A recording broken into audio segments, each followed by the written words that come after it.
Just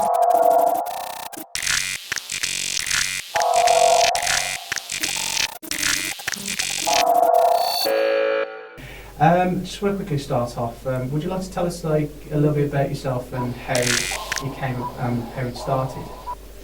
My name is Samantha Pitfield. Everyone calls me Sammy, or Wild Bytes Sammy.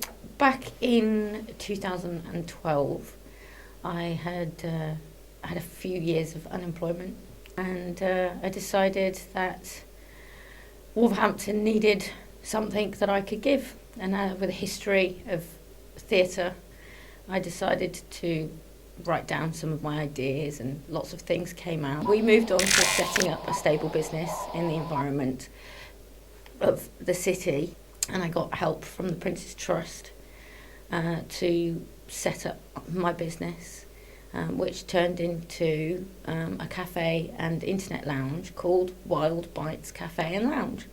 Wild because I'm undomesticated in lots of areas, and Bytes because of the play on words. It was the BYTES. There's a whole tribe behind me. There's my partner and my family.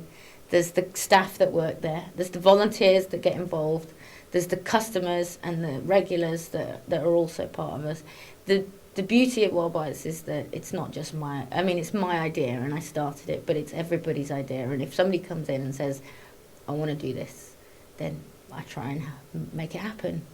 So it's definitely a community initiative. I just kind of produce the environment and to enable the connections. We opened on October the 21st. 2014, and we opened our doors and expected everybody to rush through the doors, thinking we've just created something amazing for Wolverhampton and everybody's going to be really excited. And it didn't happen that way. So I went back to the drawing board, and we realised that the community needed us to bring them together. So I put my magic to work, and we created community groups, and we've got a board game group. We've got a writers group, we've got book groups, we've got lots of different groups, and we got a whole bunch more support. Fantastic. I understand that you really have a passion for people. Yes. Would you like to expand a little bit on that? I love people, without being weird, or it's a mother thing, I think, or an auntie, or a best friend. It's like, I find communities, you have that one person in the group that always kind of is the one that you go to for the lighter, or the one that always gets the taxis, or the one that always makes sure that everyone gets home. That's me as a person, that's my personality. And so bringing that into the business meant that we could help homeless people get a cup of coffee. And I don't judge, I don't care what you look like, I don't care what you sound like. If you're going to come in, I'm going to give you the love that I've got for everybody. And then I get at least 3 hugs a day off random strangers, because you can feel it when somebody needs help. It creates happiness in that little moment. It's good to hear that someone in the community really does care that much. I can see it really does reflect as well with the award as well. You've recently won an award. So what was that for? What was that about? The Prince's Trust, they helped me massively to get this business off the ground. When I got about 6 months in, my mentor mentioned that there was an award ceremony to celebrate enterprises that have been supported by the Prince's Trust, and they asked if I would like to be involved. And I was like, yeah, I don't know why. I don't really feel like a success, but thank you. I'll write a few bits and pieces down and I'll send them off, and didn't think anything more of it. And then I got a message saying that, I got a phone call, actually, not a message, I got a phone call from the Prince's Trust team to say that we made it through to the final. So we went to the awards ceremony in November 2015, and then they called my name, and I was like, does that mean I have to go on stage now? Like, oh my gosh, did I actually do this? It was all a bit weird, but I went on stage, collected the award, and then it all really settled in, and I was like, oh my gosh, I won. You've got an award, so what is the next step? I would like to bring some of my theatre back to the forefront, my experience in theatre, but I would also like to encourage music, art, literature, poetry in the city centre, and there's a lot of people do that, and I think that one of the reasons why we're all trying to do this and bring our creativity to the city is because we understand at the core that we require that culture in order to regenerate the city. The city can't just be regenerated economically, it has to be regenerated in so many different ways. I want to encourage the young generation to put themselves out there and not feel that they can't achieve anything unless they get on a television programme. The next step is to get ourselves some sort of live lounge, and we can push our local talent, have some fringe theatre coming out of Wolverhampton and being shared with the rest of the community. I mean, most 12 to 14-year-olds have a mirror in somewhere in their house, and they stand in front of it and they dance and they sing and they into a hairbrush, or they've written a story and they become that character. And I think, wouldn't it be lovely if we could bring that element of innocent creativity to the masses? Westworld TVF.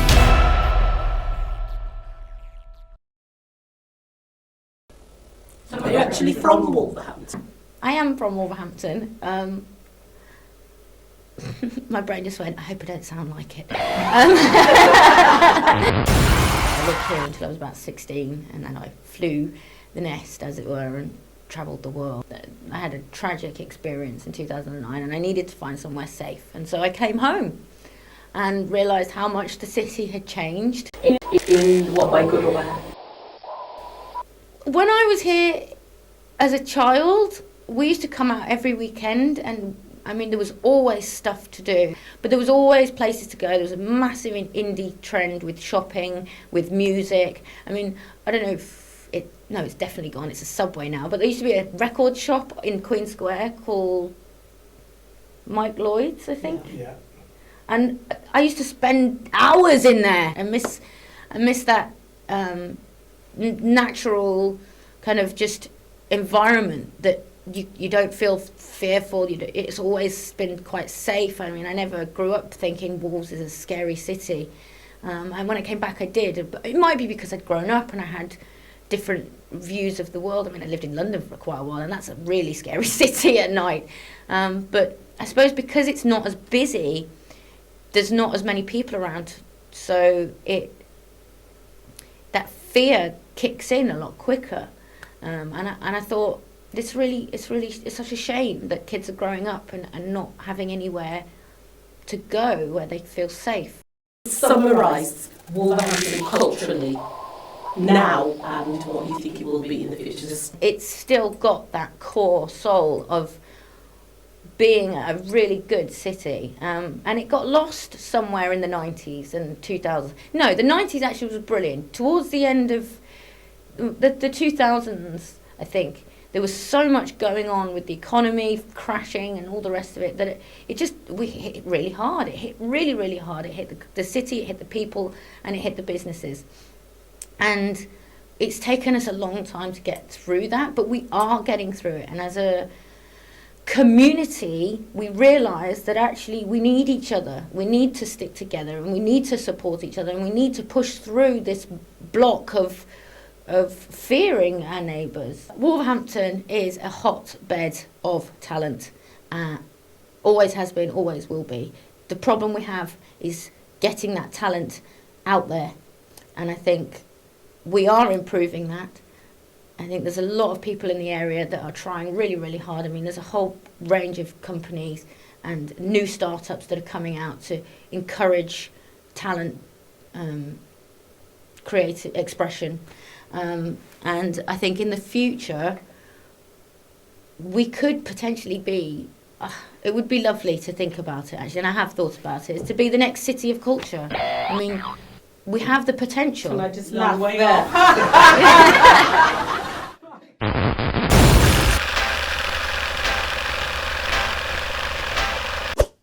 you embrace people. You love people. Yeah. Where do you think that Wild Bytes will be taking people in the near future or in your long-term future? The overall goal for what I want for Wild Bytes, the vision is to help as many communities as possible, and to enable connections. So I think what we'll do in the future is we'll continue to do that in this city and hopefully in other cities. And yeah, I suppose the ultimate goal is to go global. Everybody needs a Wild Bytes in their lives, right? Wild Bytes is open when and what time, what days and what time? Wild Bytes is open 6 days a week. We're open from 9:30 in the morning until 7 o'clock most days. If we have an event, we can go on until 10:30ish. We're on Facebook at Wild Bytes Cafe and Lounge. We're on Twitter at Wild Bytes Cafe. We're on Instagram I'm on Instagram at Wild Bytes Sammy. We're on WordPress at Wild Bytes Cafe. We're on Google Plus at Wild Bytes Cafe. There is a Wild Bytes Cafe and Lounge YouTube channel. Okay, thank you very much, Sam. Yeah, thanks for doing the interview for Westworld TVF because nobody's mentioned Westworld TVF.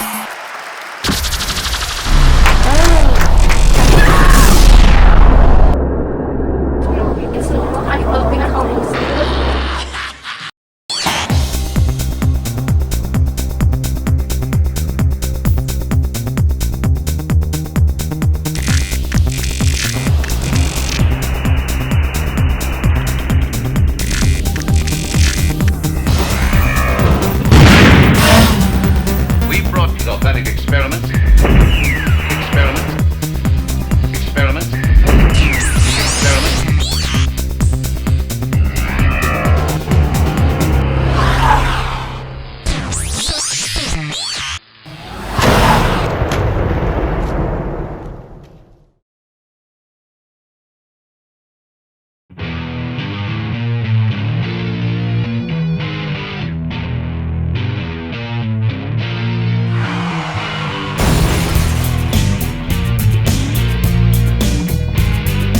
Westworld TVF.